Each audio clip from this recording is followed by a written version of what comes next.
Hi, John from Diode. Today we'll be installing our Stage Series roll bar mount on the roof basket of the Subaru Crosstrek.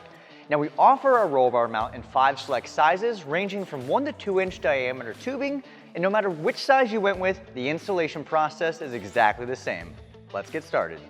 To start our installation, we'll need our universal mounting block, our roll bar clamp, shoulder bolt, 2 washers, and the nut that's included with our kit. Taking our clamp, we can slide it over our roll bar and then bring our universal mounting block together, making sure the flat portion is facing towards the outside of the vehicle. Now we can take our washer and shoulder bolt and feed it through our mounting block, and then take our additional washer and nut and thread those on, and securing it using a 10mm socket and a 5mm Allen. Now we can take our L bracket and bolt it to our mounting block. Now there's a couple different orientations this can be installed. However, today we're going to have the platform facing towards the outside of the vehicle. Taking our M6 bolt, we can feed on our lock washer, and secure our L bracket to our mounting block using a 5mm Allen.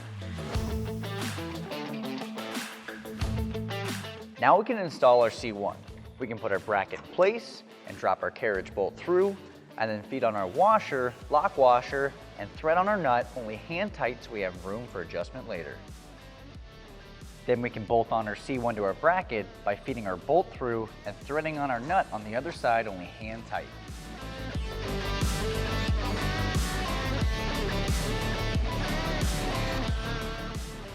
We're going to be installing another C1 on the driver's side of the vehicle. So before we move on to wiring, we're going to repeat the same steps we performed on this side of the vehicle on the other side.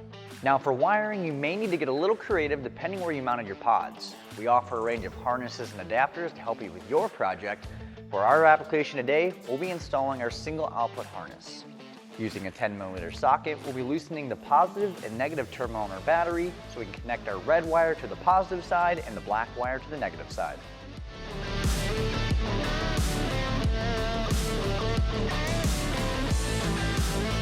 With our wiring harness connected, we can now route our switch through the firewall into the cab to the location of your choice. Just make sure when doing so to keep away from any hotter moving parts. And then we can take our DT connector and route it up the windshield along the A-pillar. For your application, just to secure it in place, you may need to use a little bit of adhesive or sticky pads. Routing the rest of our wiring, we need to start by removing this plastic cover. You'll push forward towards the center of the vehicle and pop it off. Then we can take our DT connector and run it up the windshield to our roof basket and then re-secure that cover in place.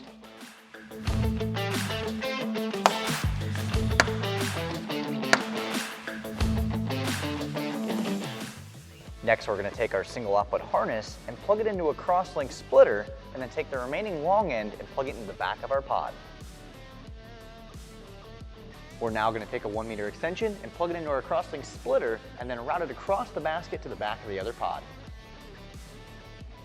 Now we can make our final aiming adjustments. We can tilt our pod up and down, and once we have that where we like, we can tighten it with a 5/32 Allen and a 3/8 wrench. Then we can adjust our pod left and right, and we can tighten that down using a 13mm wrench. As you can see, with very little effort, you can now mount our Stage Series pods on your roll cages, roof baskets, handlebars, and more. If you're looking to pick up a pair of roll bar mounts, Stage Series pods, or any of our other products, visit our website at diodedynamics.com or use our dealer locator tool to find a dealer near you.